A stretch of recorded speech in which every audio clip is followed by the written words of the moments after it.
मुच्यते। पूर्णस्य पूर्णमादाय पूर्णमेवावशिष्यते। ॐ शान्ति शान्ति शान्तिः।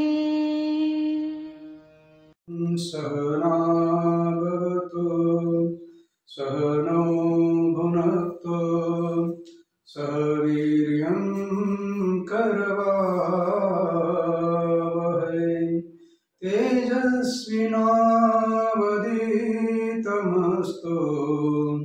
मा विद्विषावहै। ॐ शान्ति शान्ति शान्ति। सच्चिदानन्दरूपाय विश्वोत्पत्त्यादिहेतवे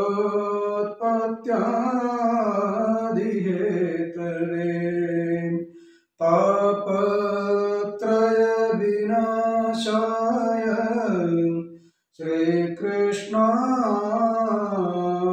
वयं नमः। हम लोग स्वामी श्री प्रेमपुरी आश्रम बम्बई में मातोश्री वेलाबेन तथा श्री मुलजी भाई विश्राम दहिया स्मृति गीता चिंतन माला अंतर्गत गीता ज्ञानेश्वरी का प्रवचन सुन रहे हैं। कल हम लोग गीता का जो द्वितीय अध्याय है 11वां श्लोक था उसको देख रहे थे और 11वें श्लोक के ऊपर संत ज्ञानेश्वर जी की वो भी हम लोग देख रहे थे।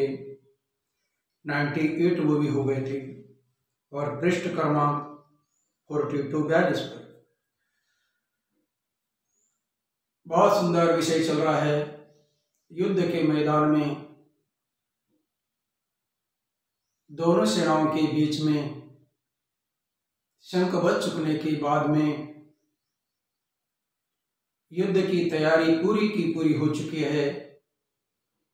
भगवान को अर्जुन ने कहा था दोनों सेनाओं के बीच में रथ ले जाकर खड़े करे, जिससे कि मैं देखना चाहता हूं कि मुझे किन किन योद्धाओं के साथ युद्ध करना है। भगवान ने लेके भी गए तो योद्धाओं को न देखते हुए अर्जुन ने अपने ही वंश को देखा, अपने गोत्र के लोगों को देखा, भीष्म पितामह गुरु द्रोणाचार्य को देखा और देखने के बाद में इनके साथ मैं कभी भी लड़ूंगा नहीं है, इस प्रकार कहकर युद्ध के मैदान में बैठ गया। संजय धृतराष्ट्र को सुना रहे हैं। संजय कह रहे हैं कि भगवान श्री कृष्ण अर्जुन को किसी भी प्रकार से समझाने का प्रयास कर रहे हैं। कैसे प्रयास कर रहे हैं? तो माता देसी दवाई कड़वी बच्चों को देती है, कुछ ना कुछ फुसलाती रहती है और बच्चा लेता है और उसकी बीमारी चली जाती है। कभी कभी माँ क्रोध से बोलती रहती है, बच्चों को डांटती रहती है, लेकिन डांट में स्नेह रहता है। किसके लिए डांटना है? सुधारने के लिए। पहले जो बच्चे होते थे घरों में या कोई भी एक दूसरों को डांटते थे तो समझ लेते थे कि मेरी कुछ ना कुछ गलती है और ये मेरी गलती ना हो, उसको सुधारा जाए, तो सुधारने के लिए डांटते थे। तो आजकल सुधारने के लिए डांटते हैं लेकिन बिगड़ जाते हैं, ये बात अलग है। लेकिन डांटा जाता है सुधारने के लिए। इसी प्रकार अर्जुन को सुधारने के लिए भगवान क्रोध से डांट रहे हैं, या वैद्य की तरह वो दवाई कड़वी होने पर भी उसका असर, बीमारी चली जाती है। अर्जुन को मोह रूपी बीमारी हुई है, अहंता रूपी बीमारी हुई है। ये मेरे हैं, ये स्वजन हैं, ये मोह हैं। और उनको मारने पर वियोग हो जाएगा और वियोग सहन करना कठिन होगा, इसके लिए शोक हो रहा है। और साथ ही जो युद्ध में ये मारे जाएंगे तो मैं मारने वाला हो जाऊंगा, इस प्रकार अर्जुन के मन में अहंता भी है। ये अहंता और ये ममता दोनों के दोनों बड़े बंधन हैं। ममता तो जाने में थोड़ी सी आसानी है उसके लिए, किंतु अहंता जाना कठिन है। मैं ये जाना कठिन है। दिन में हम लोग कितने बार प्रयोग करते हैं, कौन बोलता है मैं, जो भी बोलता है मैं। तो ये अहंता अर्जुन की थी कि मैं मारने वाला भी हूं। तो यहाँ पर भगवान समझाते हैं, 11वें श्लोक से प्रारंभ था।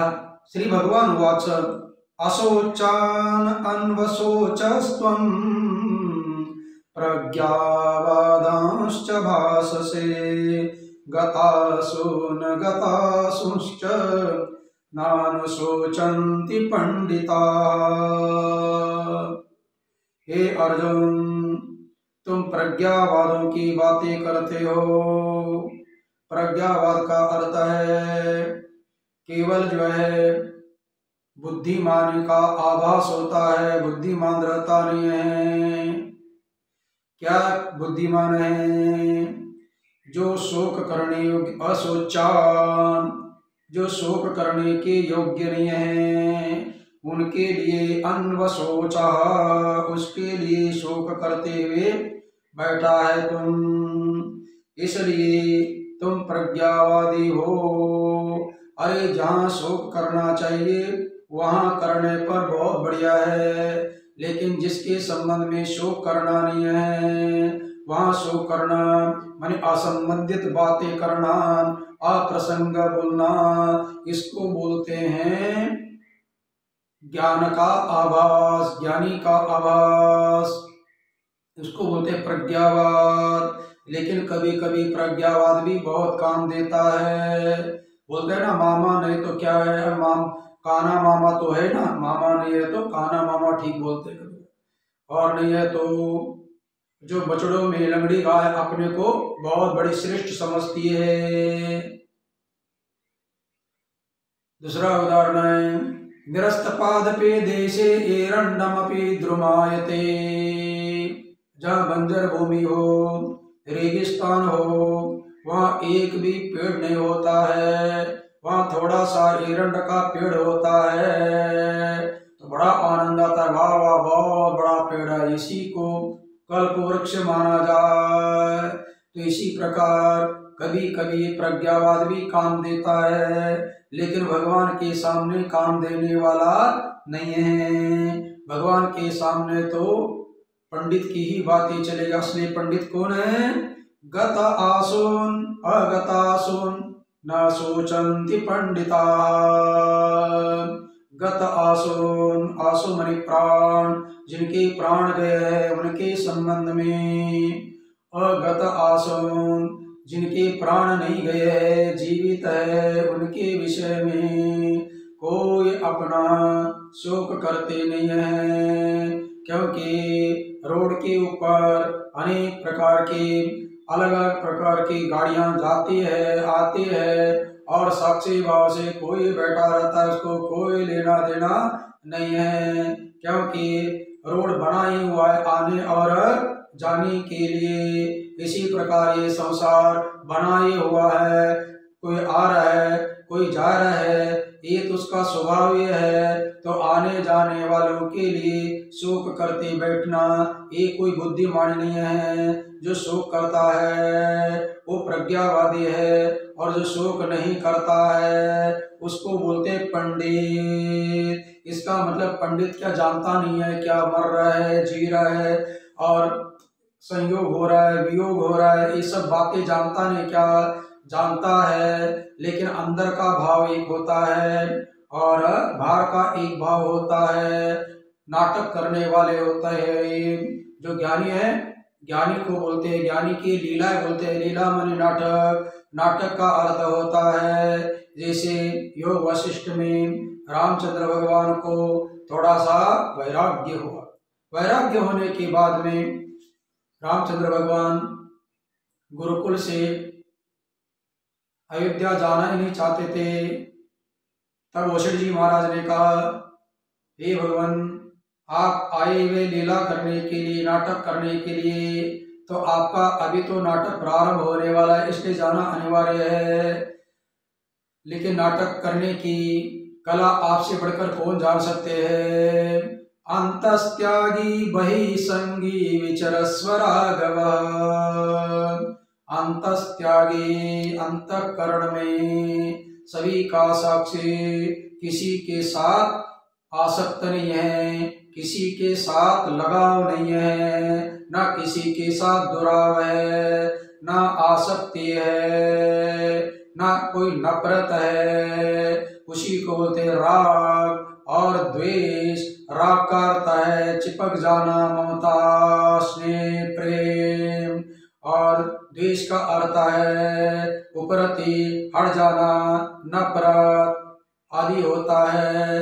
तो इसी को बोलते हैं कबीरा खड़ा बाजार में सबसे मांगे खैर, ना काऊ से दोस्ती ना काऊ से वैर। ना किसी से दोस्ती ना किसी से वैर। दोस्ती का अर्थ है राग,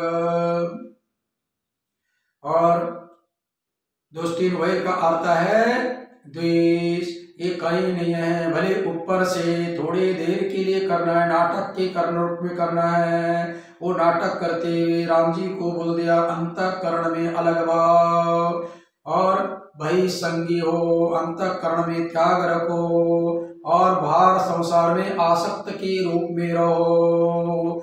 जैसे इस पंचवटी में भगवान रामचंद्र जी हाय सीते बोलकर किसी वृक्षों को लिपट देते हैं। हे वृक्षों, हे लताओं, मेरी सीता देखी क्या? उन्हीं मृगों को पूछ रहे हैं, हे मृगों, मेरी मृग ने सीता देखी क्या? इस प्रकार विह्वल होकर पूछ रहे थे। और ये नाटक जो है ऊपर से शिवजी और सती माता देख रहे थे। सती माता ने पूछा ये कैसा नाटक है? बोलते थे हमारे आराध्य का ये नाटक लीला चल रही है। सती ने बोला ये लीला नहीं है, लीला का अर्थ है नाटक, ये नाटक नहीं है, ये अटक है। नाटक का अर्थ है अंदर से कोई आसक्ति नहीं है, राग द्वेष नहीं है, साक्षी भाव है। साक्षी भाव कर जो कर रहे हैं उसको बोलते हैं नाटक। और अंदर से किसी से लगाव, किसी से दुराव, कहीं राग तो कहीं द्वेष, इस प्रकार का भाव रहता है, उसको बोलते हैं अटक। तो माता ने बोल दिया ये नाटक नहीं है, ये तो अटक है। भगवान ने कहा लेकिन नहीं मान रहे थे। बोले सती माता ने पूछा ये नाटक करने का कारण तो क्या है? तो नाटक करने का कारण भगवान ने कहा ये तेरी गुरु का ही करामत है, तेरे गुरु ने शाप दिया है। सती माता के गुरु नारद है। बोले तेरे गुरु ने शाप दिया है। अरे शाप का अपराध रमापति की ना। अरे ओ रमापति ने कौन सा अपराध मेरे गुरु नारद जी का किया? और नारद जी ने उनको शाप दिया। अर्थात जो है वो स्वप्न सुंदरी से वियोग हुआ था, इसी प्रकार इन्होंने बोल दिया तुम्हारे भी लक्ष्मी से वियोग होगा।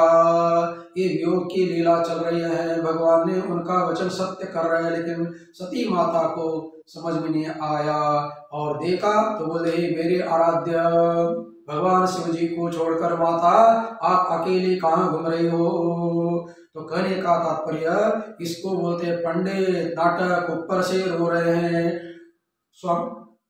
ब्रह्मलीन श्रद्धेय स्वामी अखंडानंद महाराज जी ने एक उदाहरण दिया। एक पंडित जी बहुत सत्संगी थे। सत्संगी इतने थे कि ब्रह्म सत्यम जगत मिथ्या जीव ब्रह्मैव न परः, इसमें निरंतर अपना स्थित रहते थे। बहुत बड़ा परिवार था। परिवार वाले बड़े आनंदित रहते थे कि अपने जो है किसी के चाचा है, किसी के दादा है, किसी के नाना है, सब लोग प्रसन्न होते थे कि ये बहुत अच्छा ज्ञानी है। एक दिन घर का ही कोई व्यक्ति मर गया और मरने के बाद में एक सज्जन ये सेठ जी बहुत रोने लगे, इतने रोने लगे कि घर के लोग सब रोना भूल ही गए और इन्हीं को समझाने लगे। आप तो बोलते थे जगत मिथ्या है और ये कैसे आप रो रहे हैं। असाब इन्हीं को समझाने में लग गए और बाद में क्रियाक्रम सब हो गया। एक ने पूछा कि भैया आप इतना क्यों रो गए। अरे बोले मैं अकेला रोने से पूरा घर तो शांत रहा ना, यदि मैं चुपचाप बैठता तो पूरा का पूरा घर रोता रहता और एक क्रियाकलाप भी नहीं होता। मेरे अकेले के कारण सब प्रसन्न हो गए। इसको बोलते हैं नाटक। इसी प्रकार जो ज्ञानी होता है, जिंदे व्यक्ति के संबंध में या मरे व्यक्ति के संबंध में कोई शोक करता नहीं है। और अर्जुन तुम भीष्म पितामह गुरु द्रोणाचार्य इनका कर्तव्य पूरा हो गया है, क्योंकि इन्होंने अपने शरीर को प्राप्त करके लक्ष्य को प्राप्त किया है, साध्य को प्राप्त किया है, देह को प्राप्त किया है, उनका प्रयोजन सिद्ध हुआ है। इसलिए उनके बारे में शोक करना अनुचित है। और बताओ यदि तुम मानते हो कि ये मैं मारने वाला हूँ, तो क्या संसार को रचने वाला एक परमात्मा है, वही कर्ता धर्ता कर्तुम अकर्तुम अन्यथा कर्तुम शक्तिशाली है। इस प्रकार श्रुतियां हैं, पुराण है, संत महापुरुष बोलते हैं। ये सब झूठ है क्या बताओ। और मान ले आजकल तुझे यह किसी ने सौंप दिया क्या जगत का निर्माण करने, जैसा किसी एक को अपना डिपार्टमेंट अपना सौंप देते हैं मंत्रालय में, ये मंत्रालय तुम्हारे लिए, ये मंत्रालय तुम्हारे लिए, ये विभाग तुम्हारे लिए। इसी प्रकार जन्म मृत्यु का विभाग तुम्हारी तरफ दिया है क्या। तुमने मार दिया तो ये मर गए और तुम चाहे कि जिलाओगा तो ये जिनका जन्म हो गया। इस प्रकार जो है जगत की व्यवस्था तेरे तरफ आ गई है क्या, ये पूछ रहे हैं। और ब्रह्म से तू अहम कृति मानता, यदि इनका घात न करता तो यह सैन्य क्या अमर होता। चिरंजीव सा अटन विभुवी। ये ब्रह्म से बेमतलब का झूठ मूठी अपने को अहम कृति मंद करता मानते हो। तुम कोई करता फिरता नहीं हो। यदि तुम करता हो वास्तविक तो बताओ, यदि इनका घात नहीं करने चाहते हो, युद्ध नहीं करना चाहते हो, तो क्या ये युद्ध में आई हुई पूरी की पूरी सेना क्या अमर होती, चिरंजीवी होती का बताओ।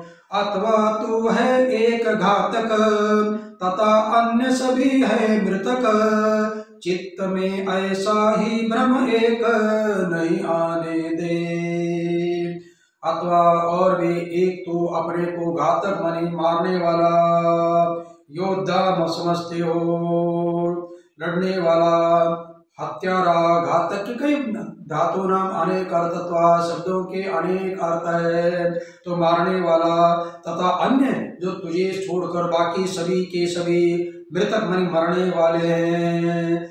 इस प्रकार की ऐसा ही भ्रम एक चित्त में न आने दे। इस प्रकार का मन में भ्रम कभी भी पालना नहीं है।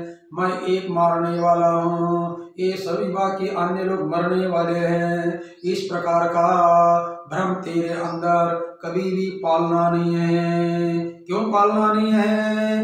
अनादि सिद्ध है यह पूर्ण, हो ना जाना स्वभाव कारण, सोचने का तुझे क्या कारण है इसमें। अरे भाई अर्जुन, ये अनादि काल से ये संसार है, क्योंकि इसका कोई आदि नहीं है। जिसका आदि होता है उसको बोलते कारण, जिसका अंत होता है उसको बोलते हैं ना कार्य के एक अथवा आदि और अंत। आदि का अर्थ होता है जन्म, अंत का होता है मृत्यु। डेथ ऑफ बर्थ बोलते हैं ना अपन दोनों, जन्म की भी और मृत्यु की भी। तो इस प्रकार जो है आदि का अर्थ है जन्म, अंत का अर्थ है नाश। किंतु इस संसार का कोई आज तक जन्म तारीख निकालने वाला माई का लाल मिला नहीं है, सब अंदाज से लगा लेंगे, लेकिन अनादि है, इसका कोई आदि नहीं है, कोई मूल नहीं है, कोई उद्गम नहीं है, कोई उत्पत्ति नहीं है, कोई कारण नहीं है, इसलिए अनादि है। और ऐसा अनादि, अनादि का अर्थ हो गया न आदि, आदि माने जिसकी उत्पत्ति नहीं है, इसका मतलब सनातन है, नित्य है, इसलिए नित्य है, सदा रहने वाला है। उसके कारण उसको विशेषण देते यह पूर्ण है। जिसकी उत्पत्ति होती है वो अपूर्ण है। उत्पत्ति से पहले, वो जन्मने से पहले वो नहीं था, माता के उदर में आया उससे पहला भी नहीं था, और बाद में चार के खंधे पर जाने पर भी नहीं रहेगा। इसको बोलते हैं जिसकी आदि है, जिसको अंत है, वह परिचिन्न है, अपूर्ण है, जिसका आदि भी नहीं है, जिसका अंत भी नहीं है। आदि माने जन्म नहीं है, अंत माने मृत्यु नहीं है, इसको बोलते हैं अनादि है, वह पूर्ण है। इसी को पूर्णमदः पूर्णमिदं बोलते रहते हैं। तो ऐसा जो होना जाना ये स्वभाव कारण उस चैतन्य घर पर ब्रह्म परमात्मा की ये लीला है। ये जगत स्वभावतः होता है अनादि काल से, इसको कोई भी दूसरा निर्माण करने वाला नहीं है, ये स्वभाव है इसका। फिर ऐसे संसार के विषय में, ऐसे भीष्म पितामह के विषय में तुझे शोक करने का कारण क्या है? तूने भीष्म पितामह को ना जन्म दिया है, ना तुम मारने वाले हो, केवल एक भ्रम पाल के रखे हुए हो।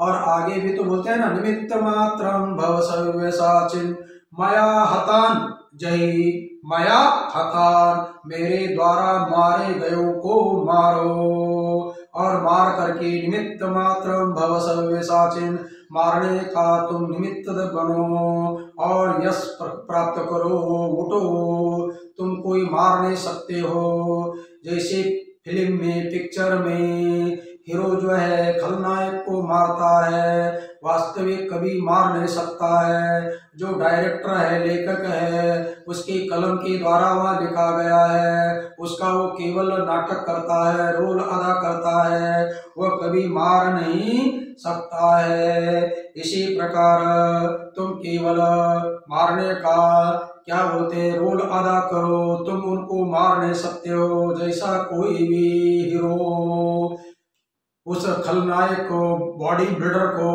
कोई मार नहीं सकता है, लेकिन मारता हुआ दिखाई देता है। ये एकमात्र क्या है, नाटक है, भ्रम है। ये कि वो बॉक्सिंग यदि करे बॉडी बिल्डर तो हीरो की ऐसी की तैसी होगी, लेकिन होती नहीं है। क्यों नहीं है? ये केवल नाटक कर रहे हैं। इसी प्रकार तुम केवल नाटक करो, निमित्त मात्र बनो, मेरे द्वारा मारे गए को मारो, आगे कहने वाले है। इसलिए तुम यहाँ पर भीष्म पितामह को आदि में मारने वाला हूँ, ये मरने वाले हैं, ऐसा जो क्यों सोचते हो? सोचने का तुझे क्या कारण है, इसमें बताओ। क्या बोलते हैं, दाल भात में मुसलचंद क्यों बनते हो? अज्ञानवश कुछ न जानता, जो सोचना वह नहीं सोचता, फिर भी बड़ी नीति है कहता हमको हे अर्जुन, अज्ञानवश कुछ भी तुम जानते नहीं हो, अज्ञानी हो, ना समझ हो, बिल्कुल नहीं जानते हो। और जो सोचना वह नहीं सोचता, जिसके विषय में शोक करना चाहिए उसके बारे में तो शोक नहीं करता है। मैं कौन हूँ, किसके लिए आया हूँ, कहाँ जाना है, इसका कोई विचार करना चाहिए था, वो तो विचार नहीं कर रहा है। और जिसके लिए विचार करने की जरूरत नहीं है उसके लिए विचार कर रहे हैं, इसको बोलते हैं अज्ञानी। फिर भी बड़ी नीति है कहता हमको ये। और मैं थोड़ी सी अच्छी बात बताने का प्रयास करता हूँ तो मुझे तुम नीति की बातें बताते हो और नीति की बातें बताते हो, लेकिन नीतिमान नहीं हो। नीतिमान किसको बोलते हैं? पंडित किसको बोलते हो? बोलते ना, अज्ञानी बस कुछ न जानते हो, जो सोचना वो न सोचते, फिर भी बड़ी नीति है कहते हमको। इसको बोलते प्रज्ञावाद, माने प्रज्ञावादी हो, ना जानते वे जानने का आवलाना। और वास्तविक जो जानते हैं पंडित है वो कौन है? उसके लिए बोलते हैं होते हैं जो विवेकी, न सोचते दोनों की, आना जाना भ्रांति की मान कर।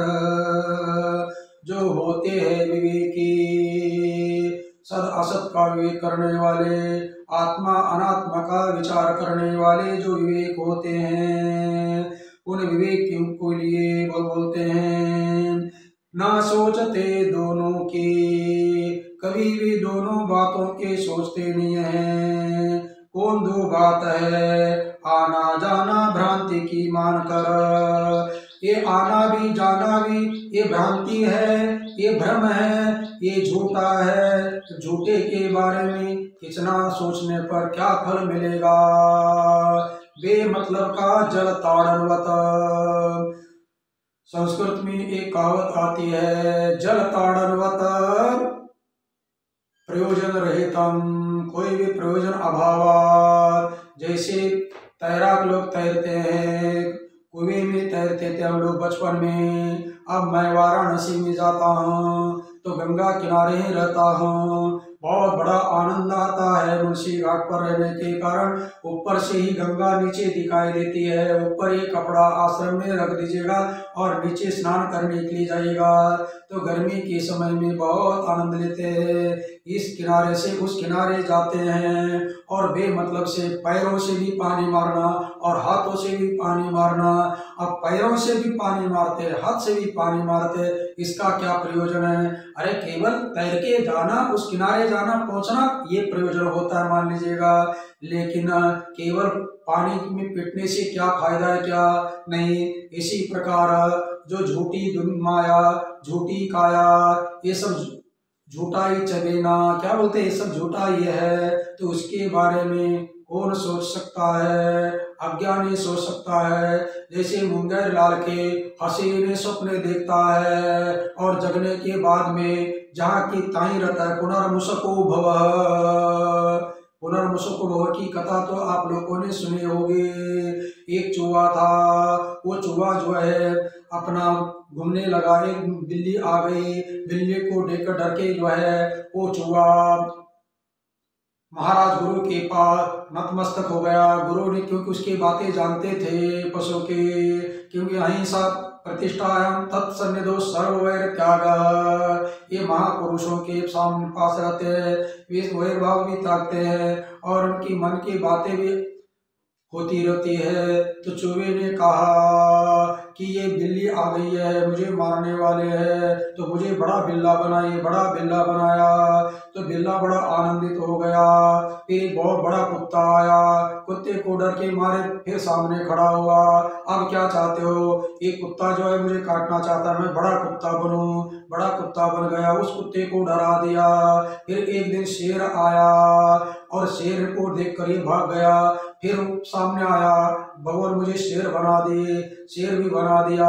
शेर को मारने वाला भी प्राणी लंबा चौड़ा होता है बोलते हैं, वो बनाया। वो बनाने के बाद में उसको भगा दिया। सब जंगलों के पशु को खाया। खाने के बाद में भूख लग गई और फिर उन्हीं महापुरुषों के सामने, महापुरुष के सामने खड़ा हुआ। अब कोई मांगने के लिए नहीं है, बल्कि भूख लगी थी खाने के लिए। अब जैसा ही वो खाने वाला था तब उन्होंने तुरंत कहा पुनर्मूसको भव, पुनः चूहा बन गया और वहीं दौड़ने लगा। तो इस प्रकार की बातें, व्यर्थ की बातें कहने का तात्पर्य है कि कितना इतना बड़ा होने पर भी फिर वहाँ की वहाँ। इसका मतलब है ये कितना भी संसार के विषय में सोचा जाए, तो व्यर्थ है, निरर्थ बातें है। इसलिए आना जाना भ्रांति की मान कर ये भ्रम है, और आना जाना ये द्वैत है। और जब तक द्वैत में हमारी आसक्ति रहती है, ममता रहती है, अहंता रहती है, तब तक जो है डर जाता नहीं है। द्वितीयाद्वय भयम भवति, अपने से दूसरा कोई भी हो तो उसमें डर लगा रहता है। जनक को यही बताते हैं कि हे जनक, अपने से दूसरा मानते हो तब तक ये द्वैत है, और द्वितीय से डर लगेगा, और द्वितीय दूसरा कोई है ही नहीं है। चिदानंद रूप शिवोहम शिवोहम, वो एक ही है ब्रह्मा। उसमें तुम ये लगाओ ऊपर के आने जाने भ्रम है। इस प्रकार बताते बताते अंत में अपने स्वरूप में स्थित होने पर फिर बोलते हैं अभयम वै जन को प्राप्तो से, अब तुम्हें किसी प्रकार का डर नहीं है। जो डर है वो भ्रम से है, भ्रम निकल गया तो डर भी निकल गया। अब आगे बोलते हैं अरे भाई ये आना जाना ये भ्रम है बोलते हो, ये तो अर्जुन बोलते हैं ये तो मैं सुन कैसा आना जाना भ्रम है, ये तो वास्तविक ही है। पहले हम नहीं थे, अभी आए हैं, भीष्म पितामह पहले कहाँ थे, अब आए हुए हैं, और मारने के बाद में जाएंगे, रहेंगे का, इस प्रकार भ्रम का है, ये तो वास्तविक है। ऐसी जो है अर्जुन के मन में कल्पना आती है, तब भगवान बोलते हैं अरे आना जाना भ्रम ये है, और वास्तविक क्या है वो बताते हैं। न त्वेवाहं जातो नासं न त्वं नेमि जनाधिपः, न चैव न भविष्यामः सर्वे वयमतः परम्। न तो एव अहं जातो न आसं न त्वं न इमे जनाधिपः, न च एव न भविष्यामः सर्वे वयम अतः परम्। ये थोड़ा विग्रह हो गया।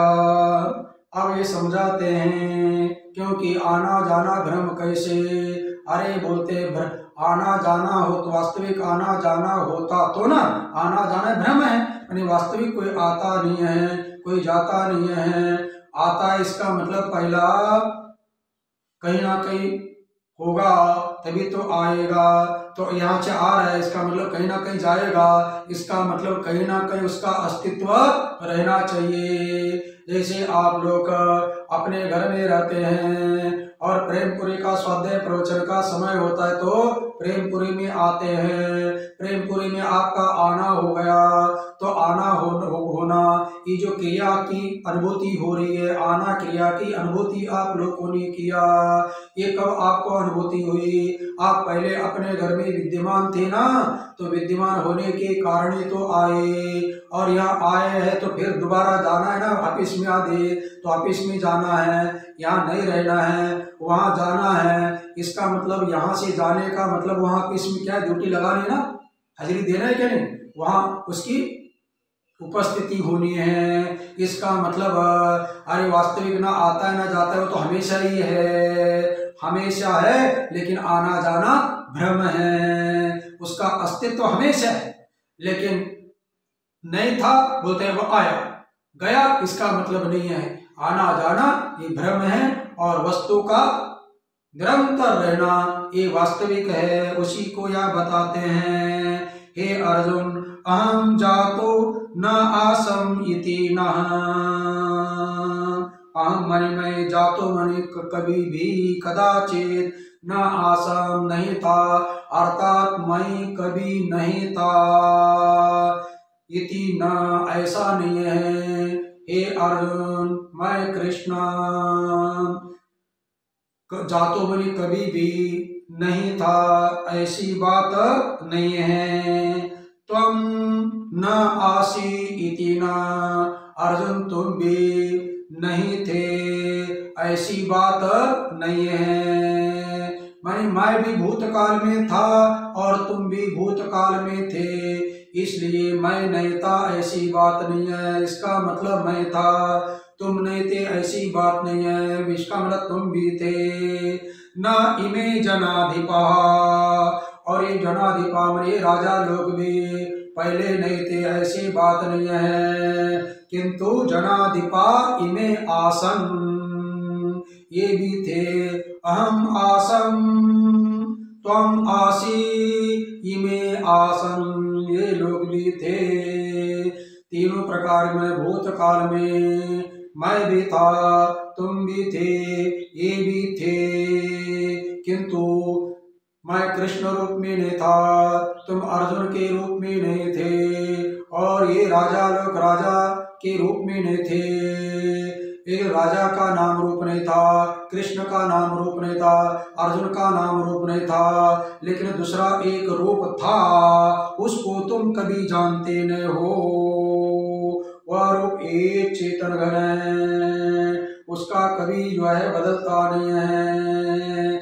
और आगे की न च एवं न भविष्यामः सर्वे वयम अतः परम, वयम सर्वे अतः परम।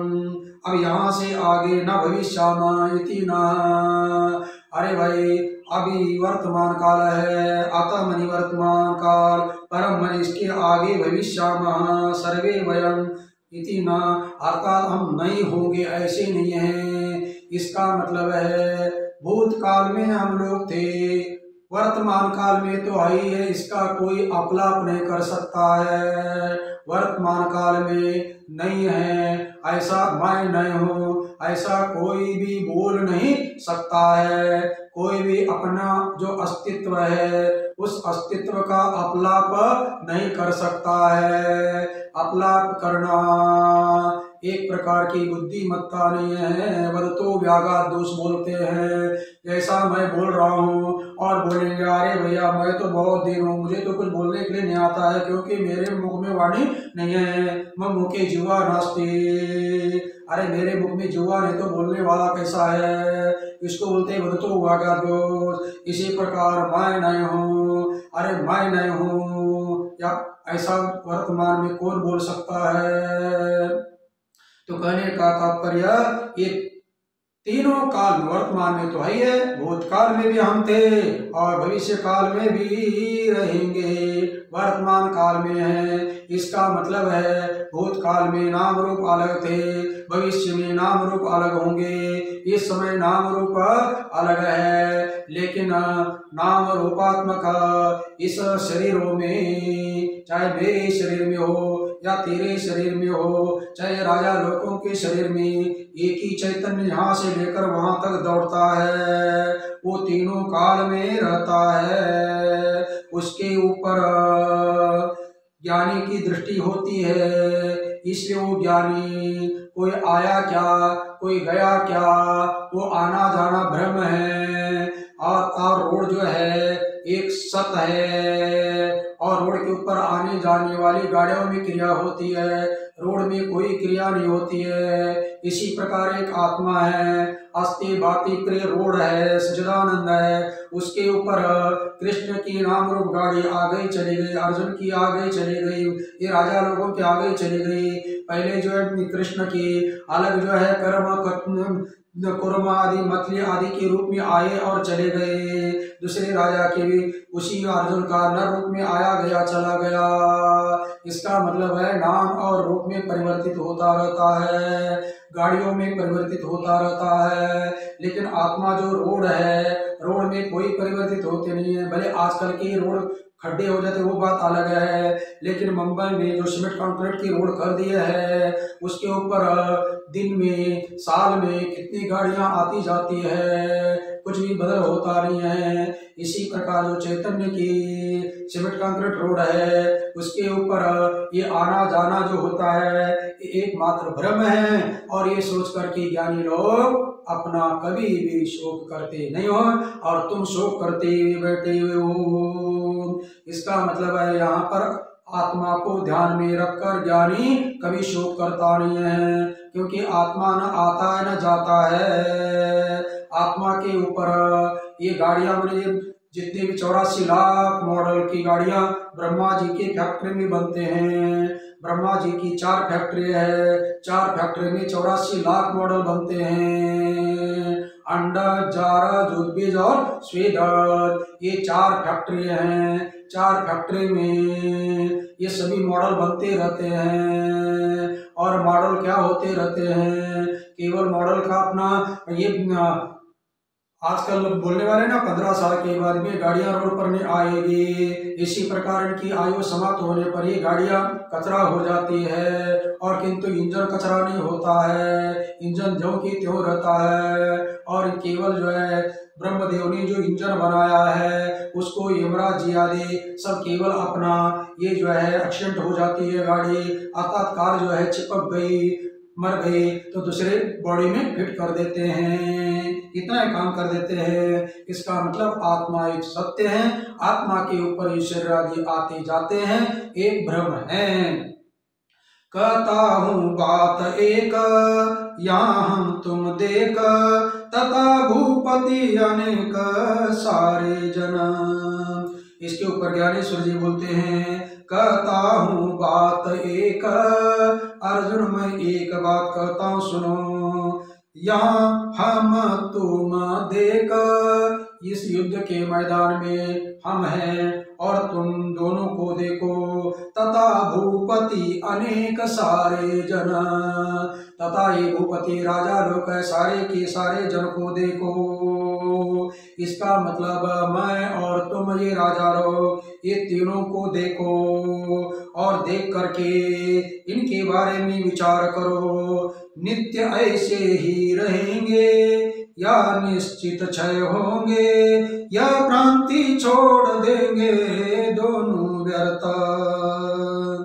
बोलते हैं नित्य ऐसे ही रहेंगे, अर्थात मैं तुम ये राजा लोग तीनों काल में इसी प्रकार कृष्ण के रूप में, अर्जुन के रूप में, भीष्म पितामह, शैल्य आदि के रूप में रहेंगे नित्य, या निश्चित क्षय जाएंगे, या हम लोग का मैं स्वधाम जाऊंगा और तुम स्वर्गारोहण करोगे और ये राजा लोग युद्ध के मैदान में मर जाएंगे, इनका क्षय होगा, ये भ्रांति छोड़ देंगे।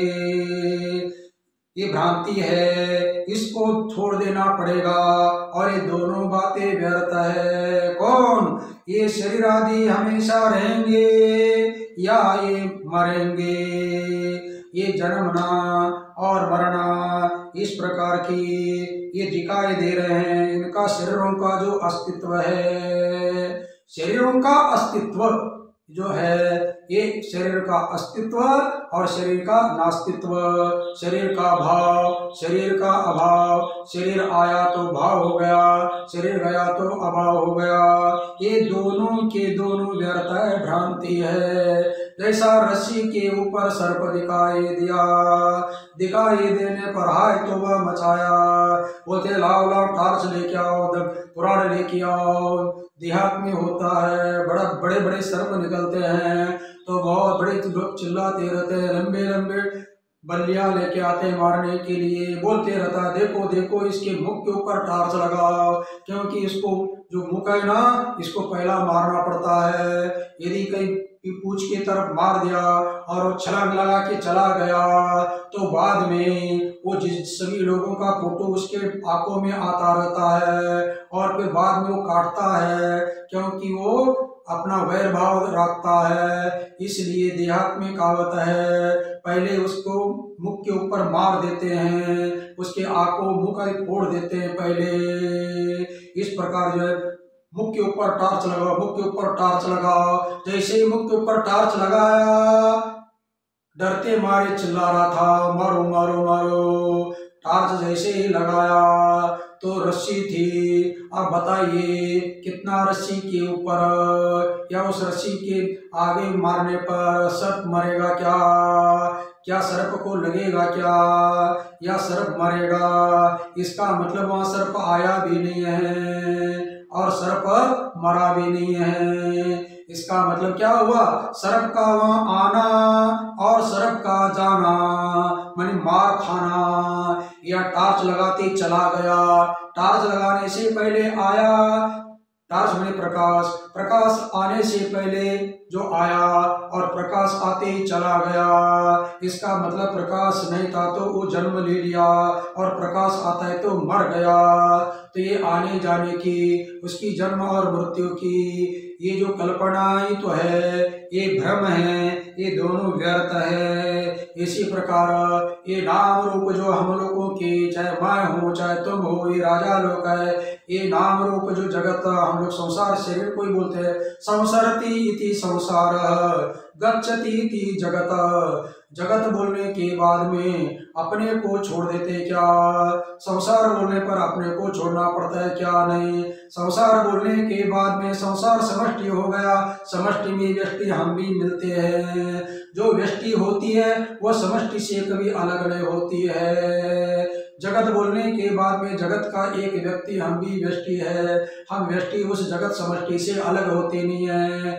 इसलिए एक समझे तो सब समझे। इसका मतलब है हमारा शरीर ही संसार है, हमारा शरीर ही जगत है। और ये जगत कैसा है?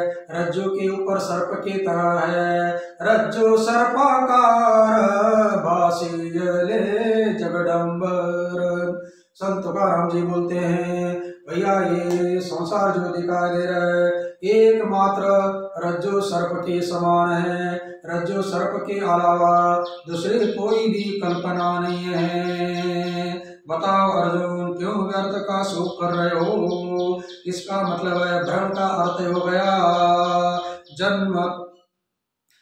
यह जन्म तथा नाश दिखता है भ्रमवश, तत्वता है अविनाश वस्तु। ये जन्म, ये तथा नाश दिखता है भ्रमवश। इस रस्सी के ऊपर सर्प का जन्म हुआ, टार्च लगाने के बाद में सर्प का नाश हुआ। ये केवल भ्रम के कारण दिख रहा था। भ्रम क्या था? अज्ञान। बोलते ना, भ्रम होने के लिए कोई कारण सामग्री चाहिए। रस्सी के ऊपर सर्प क्यों दिखाई दिया? इसका क्या कारण हो सकता है? रस्सी के ऊपर सर्प क्यों दिखाई दिया? दूसरा कुछ नहीं दिखाई दिया। खाने का पदार्थ आदि क्यों नहीं दिखाई दिया? ले बोलते हैं सर्प दिखाई दिया, इसका कारण है सर्प के पहले हमारे हृदय में संस्कार बैठे हैं।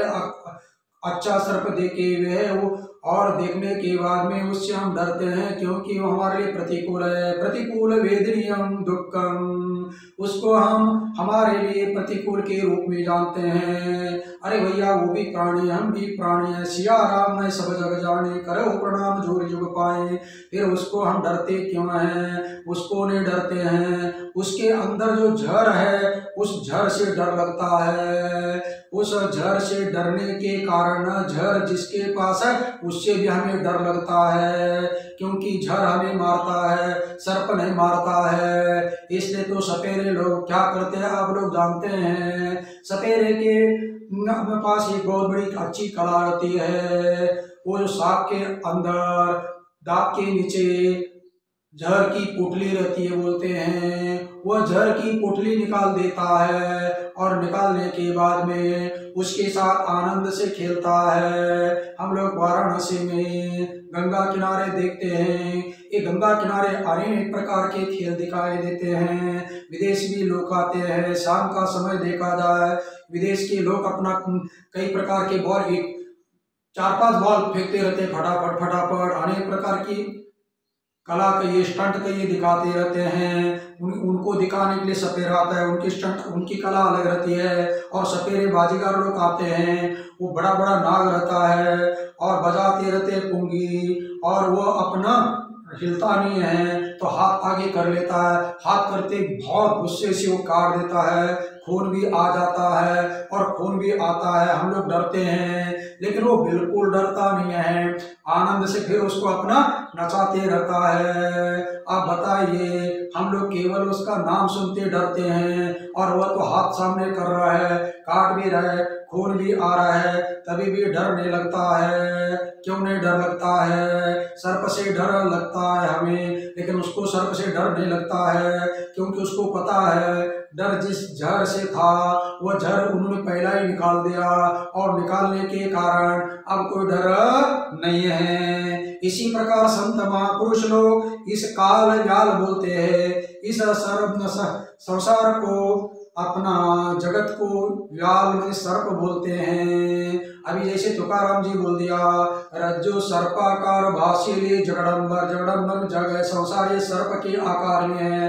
तो ये सर्प के आकार में रहने वाला संसार, इसका मतलब हमारा शरीर हो गया, हमारा परिवार हो गया, जो भी आंखों से दिखाई दे रहा है वो सब जगत हो गया, ये सब संसार हो गया अपना। ये क्या है? सर्प की तरह है। तो ये सर्प के साथ आनंद मनाना है, खेलना है, मस्त रहना है, इससे डरना नहीं है। तो क्या करना पड़ेगा?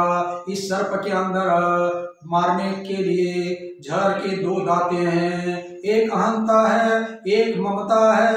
ज्ञान पूर्वक विवेकी लोग जो है इस ब्रह्म सत्यम जगन नित्यम जीव ब्रह्मैव नापरः, सदैव उसका चिंतन करते करते करते करते यह जहर का दांत निकाल देते हैं, और इस संसार के साथ आनंद से खेलते रहते हैं, और बोलते रहे काटेगा मारेगा। अरे नहीं नहीं, ये तो मिथ्या है, ये झूठा है। कहने का तात्पर्य, जो जन्म तथा नाश दिखता वह भ्रमवश दिखाई देता है, और विचार करने के बाद में उसका निराश हो जाता है। जैसे जो टार्च के पहले दिखाई दिया, टार्च आते ही भाग गया, इसी प्रकार को हम कुत आयात को में जननी को में तात, इस प्रकार का विचार जब तक नहीं करते हैं तब तक ये आता है, शरीर आदि आते डरते हैं, और विचार करने के बाद में शरीर आदि का अस्तित्व गायब होता है, और अपने अस्तित्व में चिदानंद रूप शिवोहम शिवों में मस्त हो जाता है।